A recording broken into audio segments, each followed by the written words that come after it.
Welcome, Songs of the Great Lakes followers. We have a very special guest. Every guest that comes on this channel is a special guest, but Eric fits the bill for special guest because he is amazing.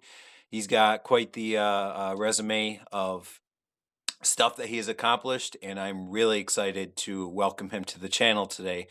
So, Eric, would you do us the honor of introducing yourself and letting everybody know who you are and what you're about? Thanks, Jake. I appreciate it, bro. It was nice meeting you a couple weeks ago at the Great Lakes Shipwrecks Festival, right? Yes. In Detroit. Yeah, awesome. I'm Eric. I'm a diver, historian, writer. That's it. Let's go, bro. Let's Help start me, talking shipwrecks. help me so I don't slaughter your last name. How do I properly pronounce your last name, Eric? That's why I was everybody just call me Eric or E. It makes it so much easier, so Okay, you don't have okay. to pronounce the last name. But it's Petkovic. Petkovic. Okay, okay. Yeah, Perfect. yeah. So you've been doing this how many years now? I see my parents for Christmas when I was like 16 or 17 bought me scuba lessons when we were living just outside of Cleveland, Ohio. So coming up on probably close to 30 years now. 30 years. Yeah, 20, 28, 27 years, something like that. Okay. Yeah. So And it's been a little while. now is this something that it just kind of fell into like, oh, this might be cool, I'll get into this, or is this something you kind of always had a passion for? So when I was 5 years old, on September 1st, my birthday, Ballard found Titanic. And the next month, the October issue had the bow of Titanic on it. I'm like, man, it's really awesome. Like, I really want to do that. I think it'd be super cool. And so I always liked the marine environment. Never really into fish. I don't like any of that stuff. I don't know anything about turtles or sharks or anything, but there's something fascinating about shipwrecks. And so my parents bought me lessons, and we literally live 4 or 5 houses from Lake Erie. So you can hear the waves crashing every night. Um, it was just awesome. Like growing up literally on the lake was just fantastic. And but everybody around me would go to these awesome warm places, and I've never been anywhere really nice. So it's like, well, I'm gonna go diving, and I don't have the money to go to the Bahamas all the time, and I don't want to dive once a year. So like, what can I do? So we'll go dive in Lake Erie, and what's in Lake Erie? The only thing you can see are shipwrecks. So I really got into my first shipwreck dive was on a tugboat called the Admiral, and we get out to the wreck site. Captain super cool, but he just reads 3 sentences about how Admiral went down. And it's like, well, there's more to it than that because 14 dudes lost their life, and it was also towing a ship called the Cleveco, and 18 more guys went down. So 32 people lost their life in December of 1942. Like, you think there has to be more to it than just 3 lines and say, hey, the tugboat went down in a storm and all these guys died. Let's go diving. So to me, that really wasn't fair. Yeah. And there was more to it than that, right? And if that was like my grandpa, or my uncle or my great uncle or my dad, like I would want to know more. And so I really started that dive really intrigued me into trying to figure out like why these ships went down, because they're really more than a pile of wood or twisted metal and all that stuff, right? I mean, each shipwreck is different. Each one has a story to tell, and so I got into it that way of doing the research and trying to figure out what I've come to term, or I said there's a term that I guess I've coined is called lost tales of death and survival, which is like all of these cool stories, and I dive on these wrecks to validate my research. That's kind of how I do it. Um, and so that's how this whole thing started, was just that. And my first book I wrote over the course of 3 or 4 years, I had it literally I wrote it and I put it in my drawer. And my buddy Peter Hess, who was famous admiralty lawyer, he did the case of the USS Monitor against the government and won the right to access and to dive the Monitor. He was a dear friend of mine. He was a world famous underwater explorer. He's like, hey, like, what are you doing? Like, you wrote this book. I'm like, yeah, I wrote it. He's like, well, what are you going to do with it? I'm like, I don't know. It's in my drawer. Like, I would literally just go to these wreck sites and I would literally just give the pages away to people. Like, if you really want to know the story, here's the full history of this from construction to demise. So Peter's like, well, it shouldn't be in your drawer. And I was like, well, I wrote it. Like, I don't, it doesn't really matter. Like, I've already wrote it. I know what's in it. And so he convinced me. He's like, you have to put it out.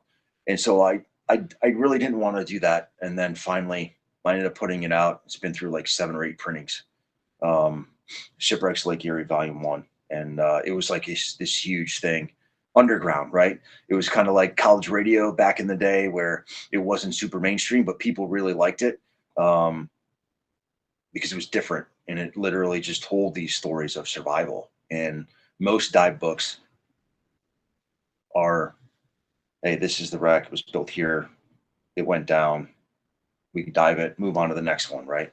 And so mine are a little bit more involved in these like lost tales and how That's they what people did to survive and how they died, and and just like literally having, you know, having a choice of, all right, it's the mid 1860s. There's no electricity in a boat. You're an immigrant. You speak no English, and you're from Ireland or Germany. You're in the middle of Lake Erie trying to transit west to go to Detroit, and you wake up in the middle of the night to smoke, and the ship's on fire. There's no help coming. There's no radios. There's no lights below deck. Somehow you make your way on top of the top deck and you go outside, which you think is great because it's no longer filled with smoke, except the deck is on fire. And by the way, you're carrying a little child.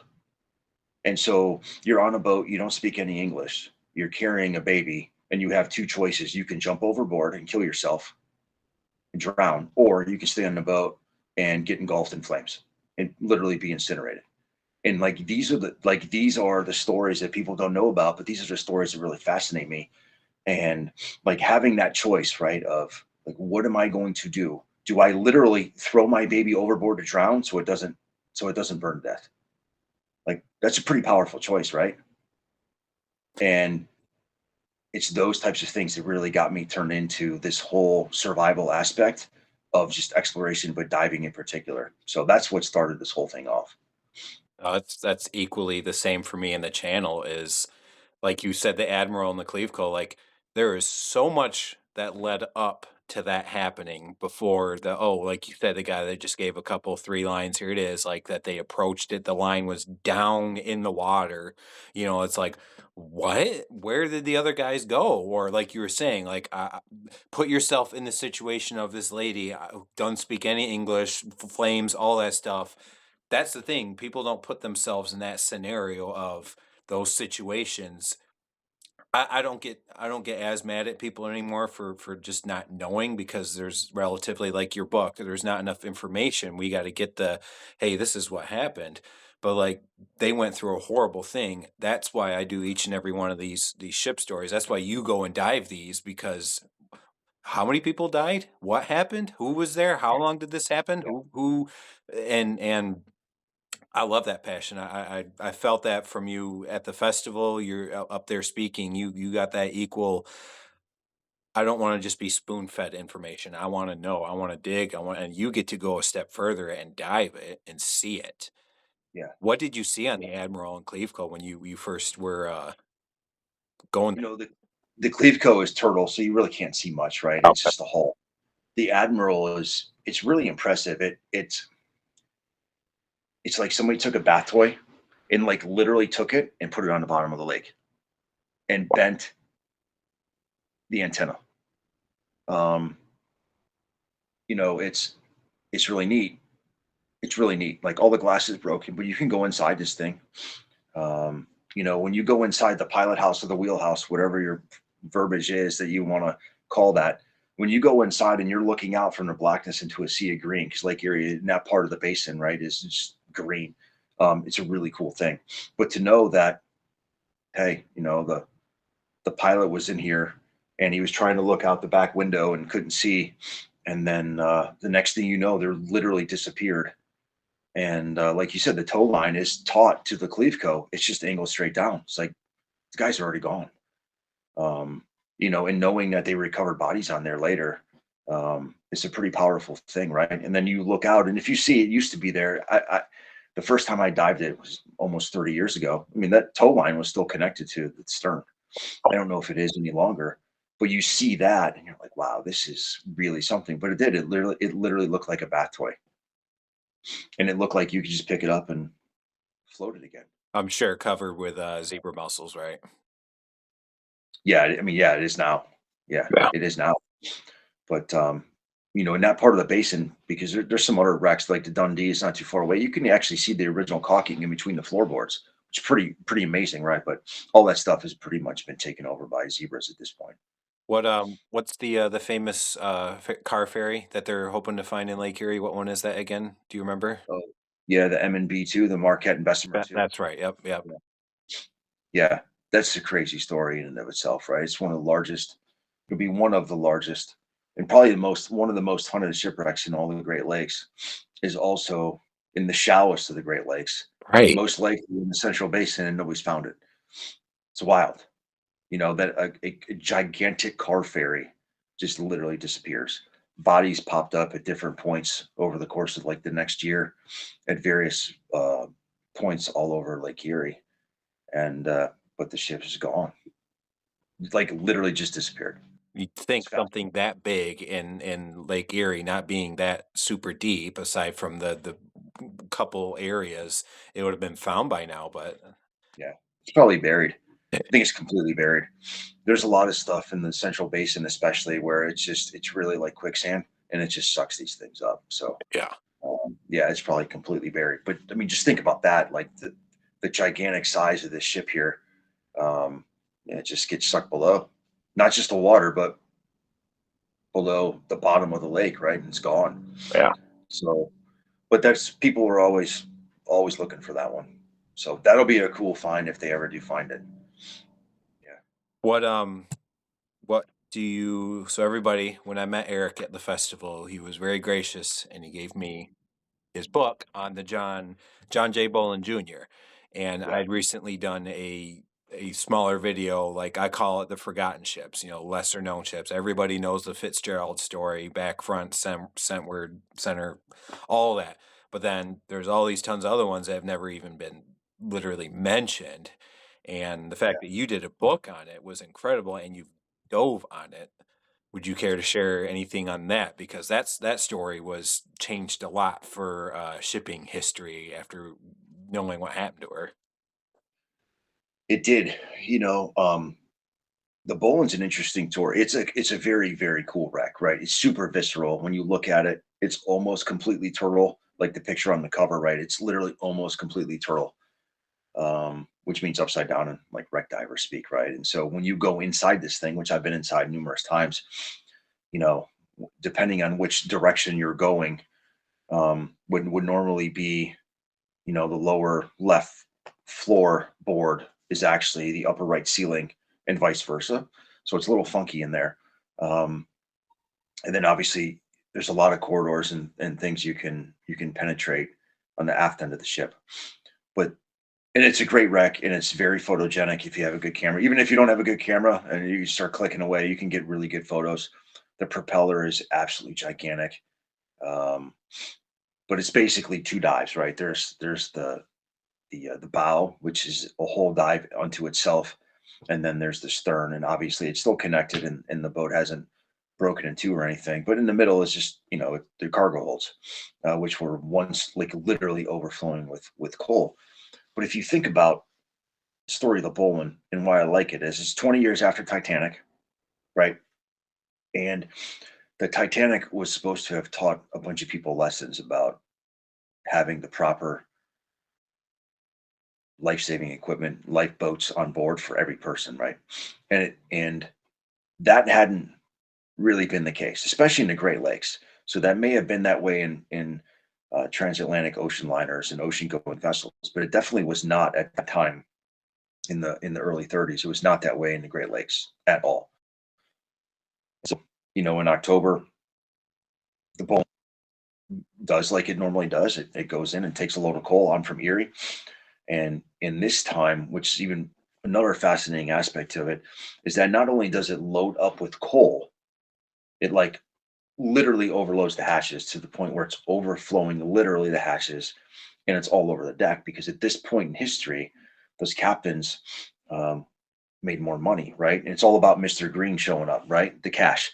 And so these captains and thereby their masters and the companies that they work for would make more money the more that they carried. And so, well, what can happen? You're in the shallows of the Great Lakes. Weather's not that bad. Making a short run. Does it really matter if we batten down the hatches? Do we have to put the tarpaulins on? Do we have to put the hatch covers on? No, just load it up so we can all make a little bit more money. So they did that. They leave early in the morning and they go out. Everything's fine. They literally hit one of these wicked early winter storms that Erie is known for. Um, and as soon as the waves literally started coming, they literally only had about 4 minutes at that point, and it was all over for them. And they didn't know that at the time, which is super fascinating, right? Um, so the pilot house is up front, and crew, the mess, everything else, the engine room is all in the stern. And yeah, they got hit by a wave. It went over, hit by another wave. Like I said, within 4 minutes after that first wave hitting them, it was all over. The Obviously the deck was awash with water. Of course, immediately started filling up the cargo holds. So water gets in the cargo holds. They couldn't batten down the hatches at all. And so these 9 people, and it's and cook, female cook, Jean.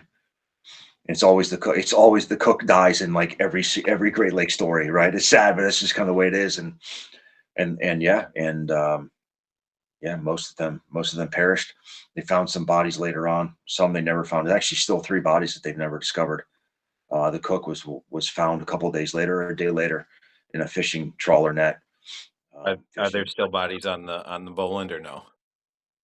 No, so originally, when I first started diving this thing almost 30 years ago, everybody thought that the bodies were still inside the engine room because they were never found, and that because the bodies of those who were missing were working in the engine room, oilers, and so on and so forth. But I've done a lot of research over the years, and there's this, and if you want, I'll send it to you afterwards. I'll email it to you. There's this really, really thick accident investigation that was done by Canadian officials that I had never seen before. And I was able to get that from Canadian archives, and it filled in a lot of the blanks for things that weren't known before. And one of them was that all of those folks who were missing and thought to be literally in the engine room that drowned in the engine room actually all jumped off the ship before it went down. Mhm. Um, so it's a little bit different than what people probably originally thought, and that's just because the research wasn't done or it wasn't there, and or they didn't even know that these documents existed, right? But I was able to find those, and so that's where a lot of the secondary, this it's all primary research, but these um, that's where a lot of this stuff comes from. And then there's a couple of folks that survived, and they literally survived a storm for 32 hours before they landed ashore, which in and of itself is amazing, right? I mean, Yeah. just try to think about staying in the water for that long. Most people couldn't even tread for more than 5 or 10 minutes, let alone try to cling on to anything and everything you humanly can to try to make it ashore. And it's literally that will to live. It's an extremely powerful thing, right? It's that human factor, it's the human element. And there's not enough people that talk about that. But that's like all the basis is for my stories start with that. And I don't know how to climb mountains. I never will, never climb one. But I read everything there is about K2 and Mount Everest. And a lot of people do. Everybody watches documentaries on Everest and they watch movies on it. Why? Because it's like man versus nature. And I I view that the same way. It's just a different medium, and Yeah. it's just in water. Instead of on the mountain, it's just in the water, right? Whether you're a wreck diver doing something or whether you're again on a ship and you're trying to survive. But the Boland's a really fascinating story because there wasn't enough vessels for people, right? And that was one of the big reasons of why um, overloading in the Great Lakes ceased after the Boland went down. Um, and it happened so quickly. And it all could have been prevented. Right. Literally 100% preventable. Just they just didn't have to overload a ship. Like that that's literally that simple. Do But you it those days. In your opinion, do you think that that happened that or let me say, do you think that may have played a part to the Fitzgerald as well being overloaded or no? Not at that point? It shouldn't have. I mean, that was in the '70s, right? It shouldn't have. Yeah. And I don't know much about. I really don't know much about the Fitz at Okay. all. Like, I've never. I don't want to say I haven't paid attention to it, but it was one of those things that everybody knew about. And it was just a very popular. Obviously, there's a song and all sorts of stuff about it. Yeah. But like you, I like to off the wall things that people don't always know, and so I've kind of gravitated to that. I'm just not educated well enough Yeah. on the Fitz to know whether it was or not. Um, That's so fine I'm because not I really only sure. ask that because I know I mean, obviously, it's the most well known. Everybody, there's people on my channel that love it and know it, and I always like to, ask a Fitzgerald question or two with everybody that comes Yeah, on and just get their opinions with it. But yeah, like yeah, at that point, like you're saying, like that shouldn't have been a thing. Um, what are there any other interesting wrecks that you've either dove or I loved, which this can be a two-part question. Any other wrecks that you've done or dove that are interesting? But then also I loved how at the festival you explained how you personally go about doing your research. Like you have a very different way of gathering information, gathering, information. I'd love for you to explain that too, partly. yeah, sure. So I'll answer the research portion first. Okay. Okay. Um, yeah, so research. I never give away methods or sources ever. I am very religious about my and very dedicated, but very strict about what and how I go about researching. I don't look anything up on Wikipedia. I don't use online sources for anything. I would use like online databases to look if something could possibly exist somewhere. I don't use my bookshelf, right? Just like most divers and you do, and all historians in the Great Lakes. We all probably have a lot of the same books. We have hundreds of books. Everything I do is primary research. I do not use secondary sources or very little unless I am trying to validate something or if I need to look up like possible other sources that I may not come across.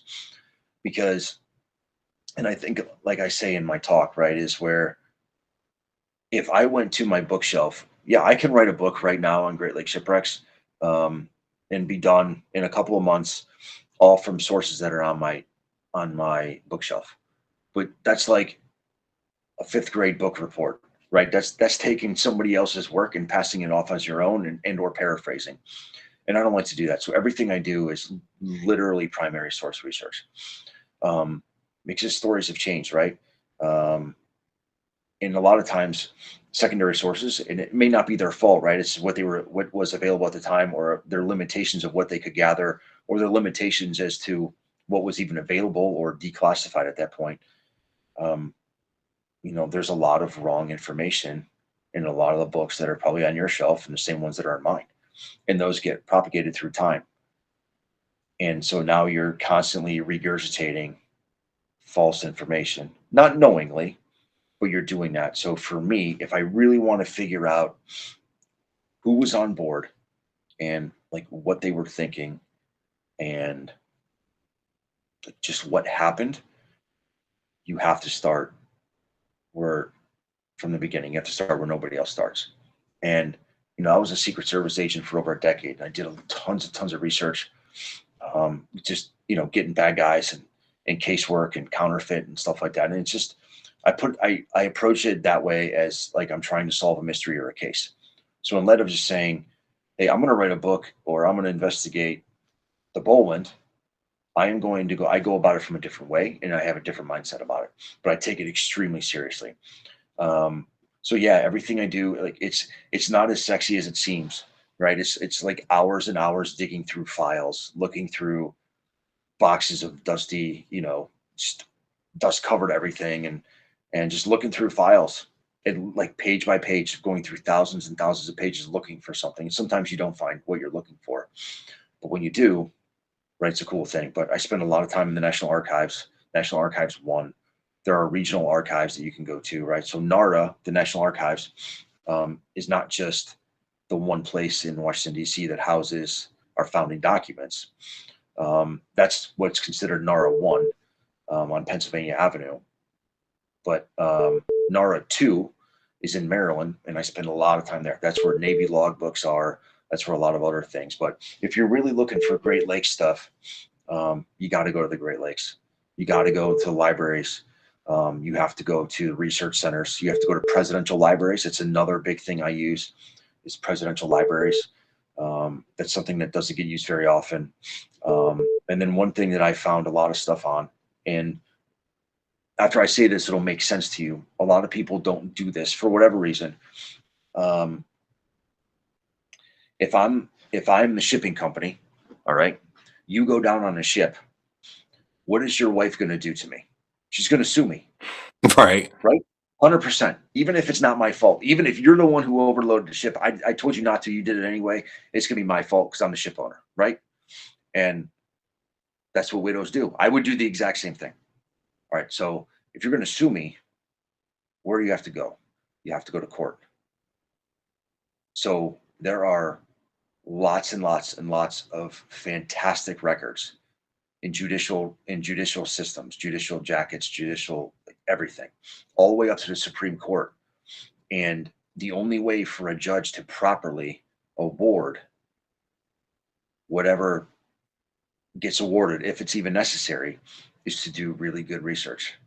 So you'd be surprised how much stuff can be found in judicial records, court dockets, and every like local, state, federal, circuit, even Supreme Court on shipwrecks, especially in the Great Lakes. You get a lot of amazing stuff from those. If you just have to know where to look, Right. that's the thing.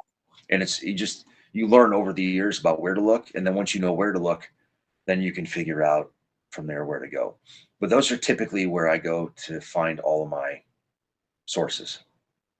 That's awesome. That's how I do that. Yeah, I've been on a lot of like a lot of great wrecks. I've been on most of them in Lake Erie. I've been in some in Lake Michigan. I dive all over the East Coast, typically from Carolina to New Jersey. Um, yeah, I mean, I've been on some really great, really, really great wrecks. But my favorite are my home waters, right? I love the Great Lakes because there's really nothing like them.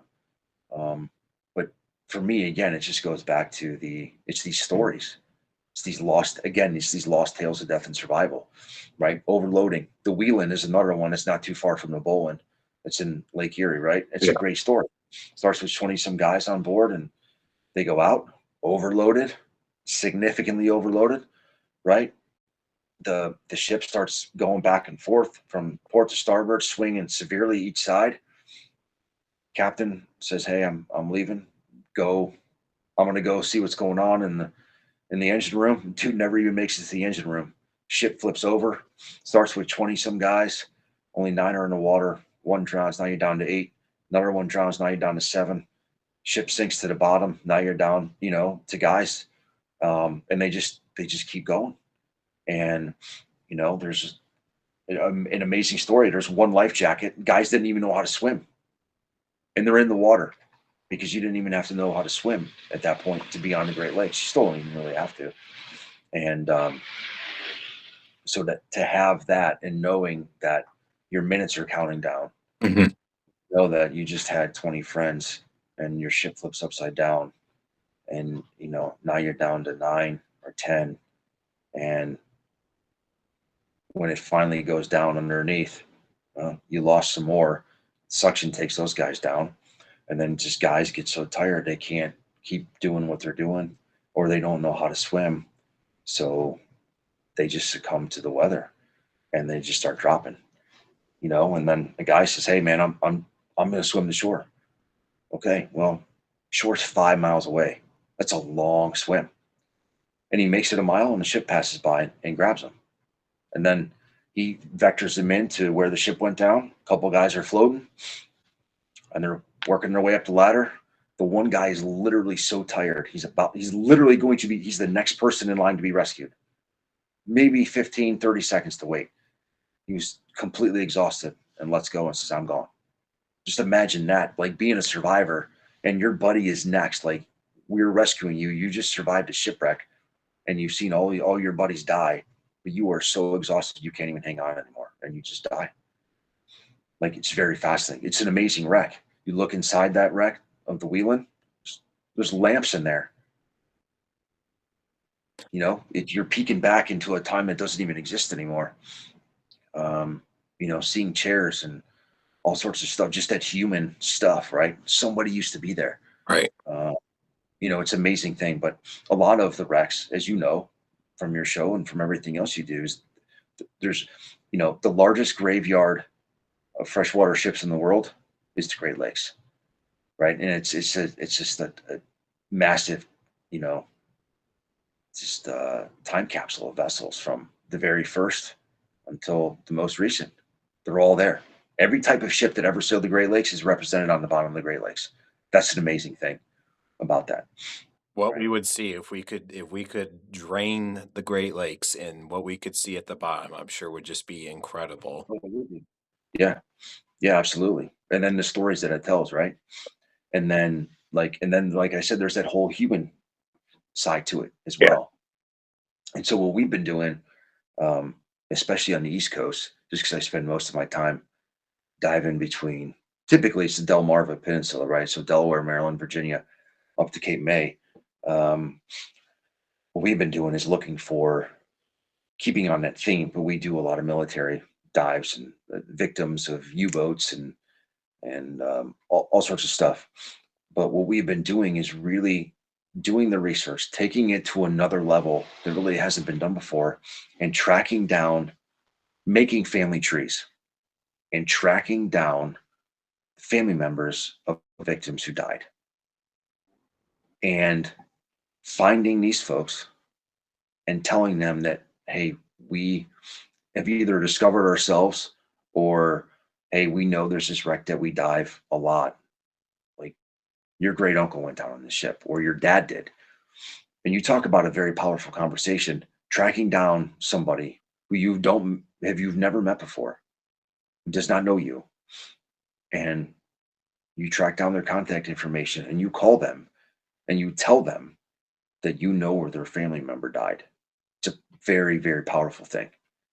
And to give some of those people some closure that they otherwise wouldn't have, has been a really, really, really great thing. And so I keep that research up.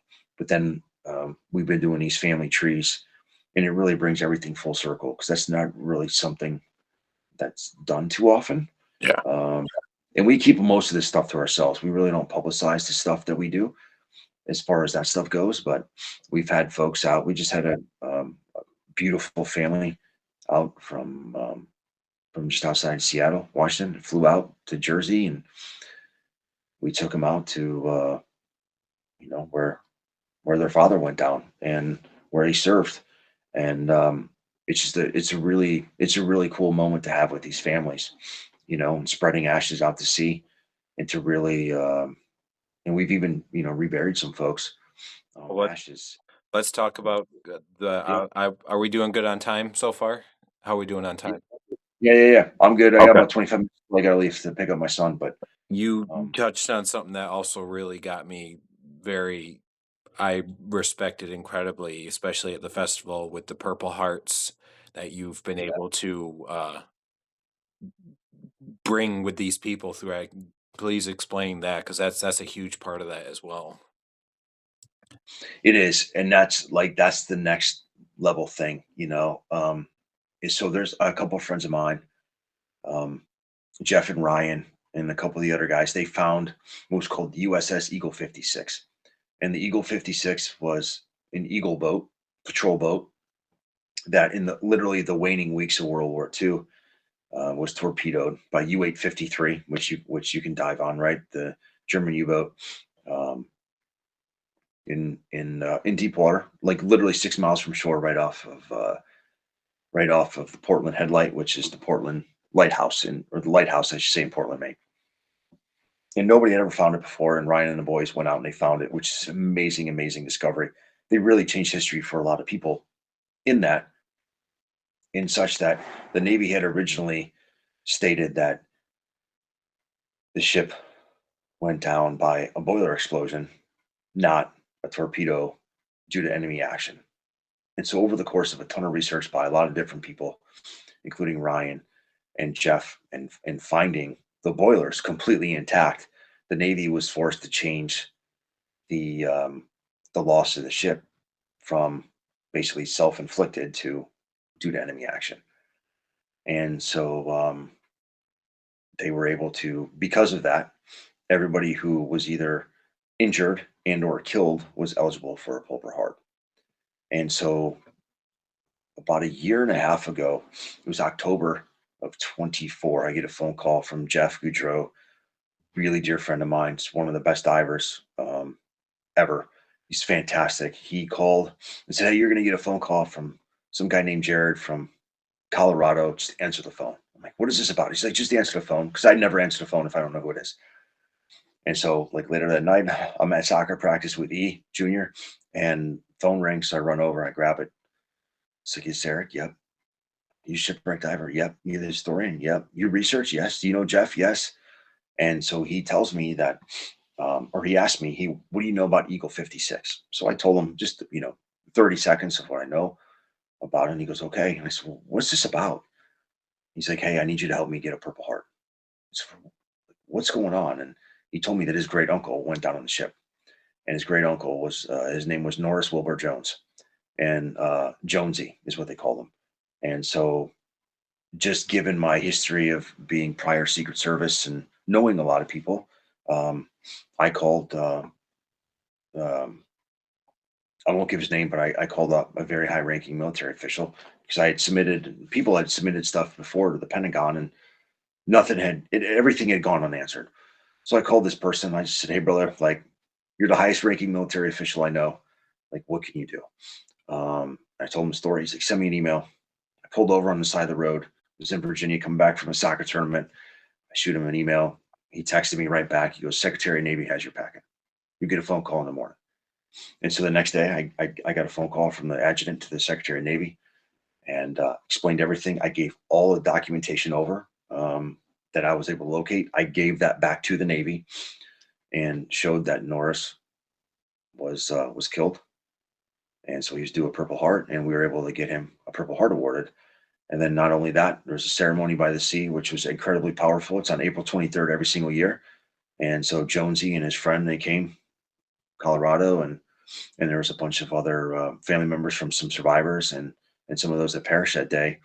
Um, Vietnam vets. They had just an amazing ceremony seaside, and they did a Purple Heart ceremony, which is very, very powerful.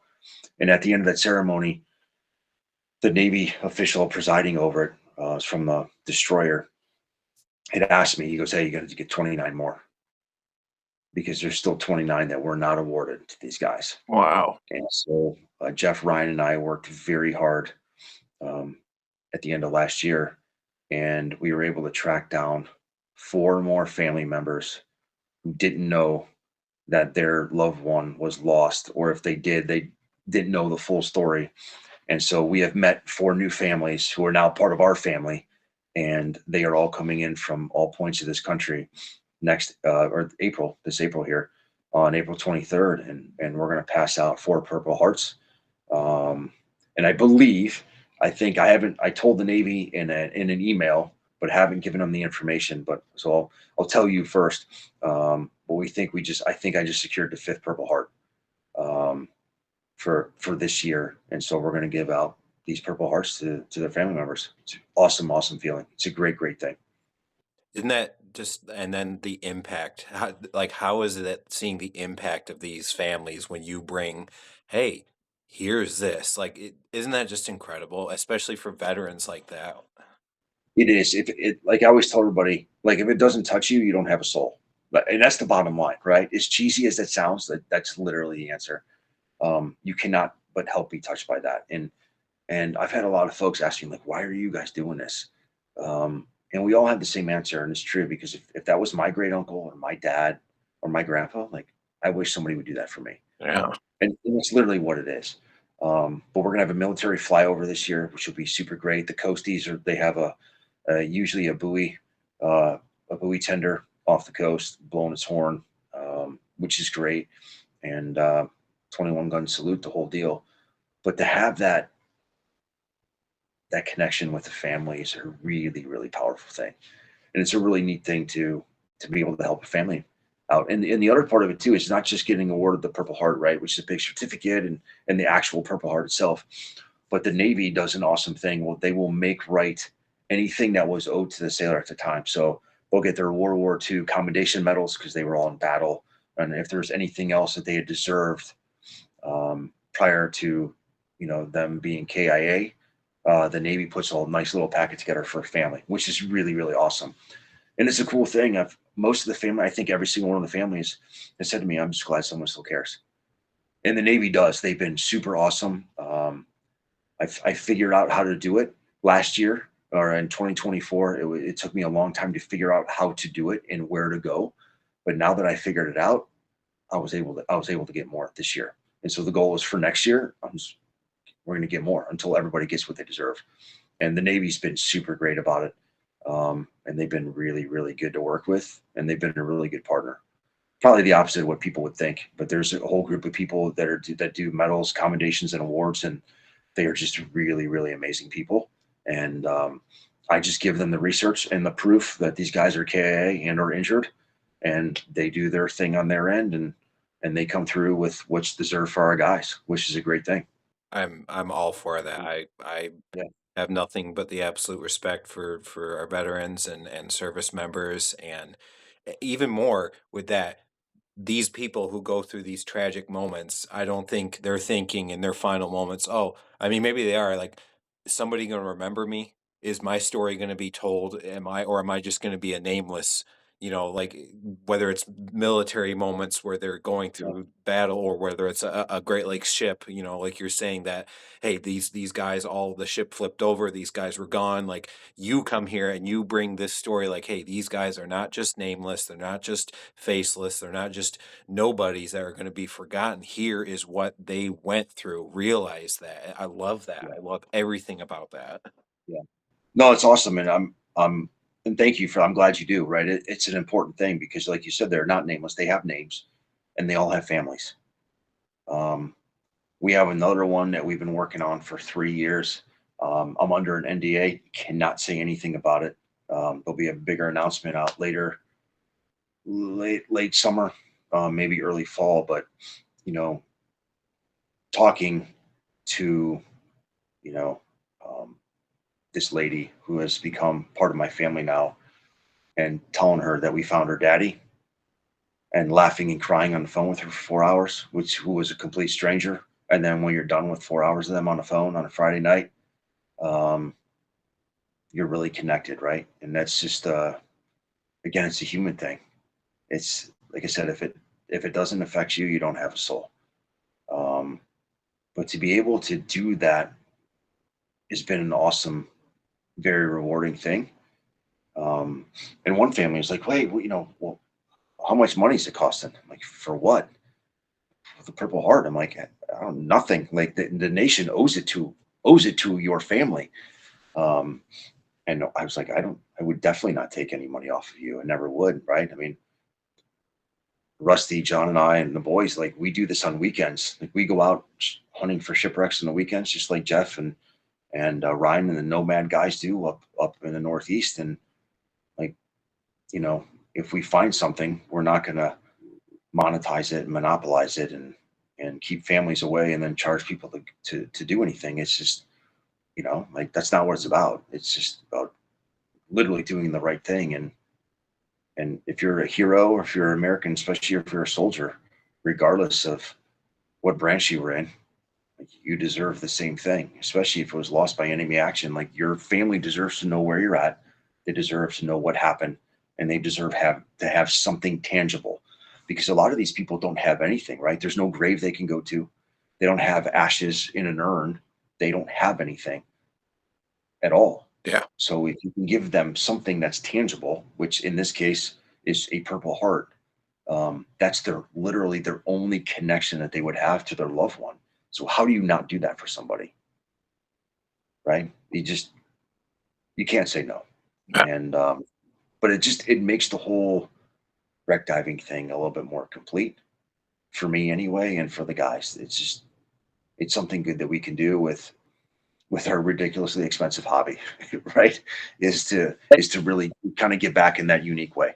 Everybody I have on says the exact same words. Maybe they say it a little differently, but the very expensive. Rick Well, it's Mixer ridiculous. said Yeah, it, and Merriman, everybody who I've had, they've all said the same yeah. thing. It is. It's. I mean, it's stupid. It's stupid, ridiculously expensive, but it's also super rewarding, right? Yo, bring it Can't. full circle. It's definitely Yeah. worth it. I And the stuff that we're doing, we're not. We typically don't. I mean, and we have, of course, right? We training dives, so on and so forth, but we try to go look for stuff, and we try to do like real exploration and look for things that haven't been dived before. Not to say that we don't dive on things regularly, because we all have our favorite wrecks and we'll go back. But we're not talking about artificial reefs here. I mean, we're talking about like real shipwrecks, right? And then have these stories, and that's what's challenging, and that's what I'm not only intrigued by the human factor, but it's the challenge of, all right, now I have to do the research and figure out what this is and what went down on it, because not everything is perfect, and not everything has the name on it, right? Especially some of these older ones. So it's just putting all the clues together, figuring all this stuff out. But like I said, this stuff is really this deep wreck diving. At the end of the day, it's really no different. I think Gary Gentile, famous author and wreck diver, you know, and it's the same thing. I've heard a lot of mountain climbers say the same thing. Why do you dive it? Oh, because it's there. Gary said, "That's I dive it because it's nowhere." If you think about that, like, it's a really cool thing, and he's right. Again, there's not a lot of differences between deep technical wreck diving and free soloing or mountain climbing. It's just a different medium. You have to be self sufficient. You have all this gear. It's all ridiculously expensive, and it's your survival stuff, right? And you take care of it, and it takes you to a place that a lot of other people can't go. And but at the same time, it's this whole human connection, and it's man versus nature, and it's this death and survival stuff. It's just really fascinating. Um, but again, it all goes back to history. It all goes back to history and in the people and what they were doing. Like, what would you? I mean, really, what would you do? Would you throw your baby overboard to drown, knowing that you cannot swim? You're in the middle of the lake, no help's coming, or you're going to die. let alone You, speak to somebody in a language nobody can understand me, even like with the immigrants. And that's why I love your passion, because especially in today, people don't think like that. People also, real quick before I go on a tangent, how we doing on time? good. I got 10 minutes, brother, Okay, good. We're gonna wrap and this I'll up. come back some other time if this wasn't too bad. We're gonna have you back on again, because I haven't even scratched the tip of the iceberg with stuff I want to ask you, and I know you've got so much to talk about. But um, I can't look at the Great Lakes the same anymore. I can't look at Lake Michigan, Superior, Huron. I know you can't do the same as just a casual, relaxing campfire rah rah spot.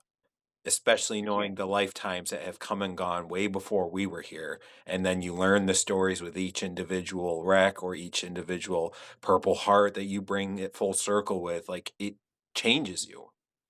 It does. And if it doesn't, you don't have a soul, right? It's the same thing.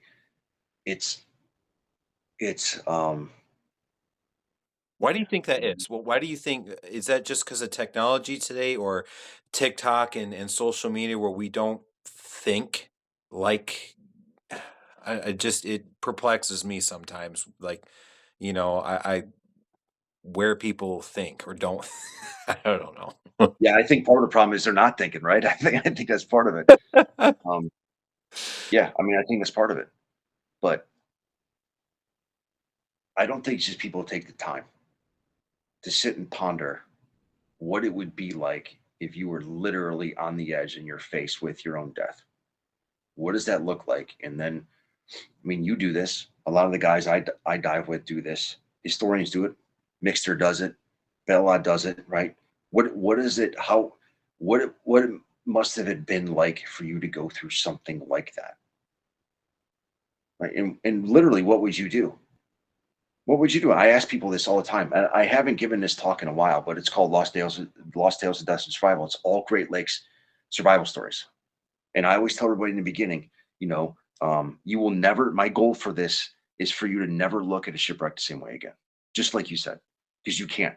You can never look at a shipwreck the same way again because it's somebody's family member. There is a name to it. Um, and when you tell some of these stories, or if you like, one of the ones I always start off with was this guy, John Kane, right? He was the second mate on, I think it was the Cortland, right, in middle of Lake Erie. Dude's 21 years old, sleeping in his aft bunk, and he wakes up because the ship collides with another ship, and not because of anything other. Not only was his bunk filling up with water, but it's not what woke him up. It was this giant sliver of wood that pierced his left cheek, Ooh. came out the right side of his face, broke his jaw in three, and cut his tongue into three. And you have this giant piece of wood literally in your face that you cannot extricate, you cannot get out, and your bunk is filling up with water. What are you going to do? Just imagine being in that, and there's no electricity, no anything. And then somehow you make it out of your bunk and out of your room. You make it on the deck, and your ship sinks, which sounds like a bad thing until you jump aboard the bow from the other ship that hit you. Sounds great, except that ship sinks too. So now you not only do you have this giant sliver of wood, you're bleeding profusely, your jaw's broken in three, your tongue is sliced open in three. You have this piece of wood sticking out of both sides of your face. You just survived the shipwreck, and you survived the second shipwreck. You're floating on the water, and somebody from the other ship tries to pull you under because they can't swim. And then you kick that person away, and then you're on top of the lake, and you find some wreckage, and you sit there floating all night, waiting to die. And you sit there for 5 hours, literally waiting to die as you're bleeding. And then the ship miraculously comes by, sees you, picks you up, and takes you to a hospital in Cleveland, which is the exact same hospital where they wire your jaw shut, right? And they sew your tongue together with wire. Powerful story. When you say that in front of several hundred people and you see tears in people's eyes, you know that they got it. And I know that they will never look at the shipwreck the same way again. Yeah. You tell people a story like that in that way of something that they've never heard before, it gets people's attention. It needs That's like to be told. That's the other thing I think handled respectfully and carefully, it needs to be told. It does not need to be altered or shushed in any way because people need that. That touched my heart. I One more time, what wreck was that? 'Cause I it's called the Cortland. the core okay. Yeah. Last name is John Kane. It's an amazing, amazing, amazing survival story. Wow. And then the guy went on to sail like ships for another 30 years after that. That But just imagine what that dude went through, right? that had that would not be feeling grand in any way. Right, and not. And just the mind power alone to not give up Yeah. is very, very incredible. It's a powerful your mind's a powerful thing, right? It's one of those things if you think you can, you will. If you think you can't, you won't. And it really comes down to that a lot of times, and that's why I always tell a story of it's documented. What would you do? You guys are sitting here talking about what beer you're gonna buy me afterwards, after the talk, right? What would you do if you had to throw your baby in the water to drown just so it didn't burn to death in a fire because you can't swim either? What are you going to do? There's no help. There's no lifeboats. People Every don't one's you a you powerful thing. you can even go further. People don't want to ask themselves those questions. Oh, that's I can't think like that. That's too dark or that's too reality thinking in because a lot of people just avoid it altogether, you know. Sure. Well, death is never easy to talk about, Yeah. right? But if, like you said, if you do it in the right way, um, you do it in a respectful way, it's really a survival thing, right? That's why I call it Lost Tales of Death and survival. It's people people can do incredible things, right? We've all heard the stories, right, of you know, this mom, this kid is crushed by a car and mom lifts up the car, right? Or something crazy like that. You can do amazing things if you think you can, if you want to. But these people are doing amazing things and have done amazing things on the water. They're just forgotten. And like you said, it's important that people talk about these things because otherwise, it's just a name. on a dusty book on your bookshelf. And there's more to it than that. There needs to be more respect to it. You and I So are you and I are like-minded in so yeah, many ways with that, and Eric, I wanna be respectful of your time. I can't thank you enough for coming on and sharing all of this. We will absolutely be having you back on again. Last thing here, where can people either find you? What can people do to support you or get a hold of you? What's some good, plugs for that? yeah. So like I'm on Facebook. Well, I have a Facebook page. I'll say that. Okay. I suck with technology. I don't like social media. My friends know how to get in touch with me. You know how to get in touch with me. But you can find me on social media. I will eventually get back to you. Like zero offense. I don't pay attention to Facebook and all that crap. People can my emails on there. I'll always answer my emails or phone. Um, and then other than that, you go to my website, ericpekovic.com. Bunch of articles, some free stuff on there. There's books if people want to support what I do and how I do things. People can buy some books on there. And then other than that, um, you know, I'm around. So You've been around for a hot minute, Eric. You're in your yeah, prime. Come on now. yeah. I don't know about that, but we'll see. That's what the whiskey says. But yeah, but yeah, no, I'm around. I don't think I'm doing any more talks at least this spring. Maybe not until the fall. Okay. I'm very picky on what I do and where I go when it comes to some of that stuff. But yeah, I mean now it's getting into dive season here now. So in Maryland, last year I was diving all winter, like did not stop at all. The bay didn't freeze over last year, so we were diving on U-boats and doing all sorts of crazy stuff, finding new wrecks in January, February, hitting it hard. So my gear's ready to go. So I will literally be out probably in North Carolina within the next month, but I'll be in the bay in the next couple weeks, diving on stuff, and then I've got a very, very, very busy season. Um, with some stuff that we've been working on for quite a while, and so we'll have some announcements later on Nice. in the summer. But yeah, other than that, that's really all I have. Okay, guys. Good talking Thank to you. Thank you. Thank you, Eric. Everybody give Eric a big, huge thank you. And again, look for him on his website. I'll make sure to post a link to that. And yeah, thank you so very much, Rick. Rick. Thank you, not Rick. Thank you, Eric. And Well, good, man. I appreciate you having me. I really do. Thank you. absolutely.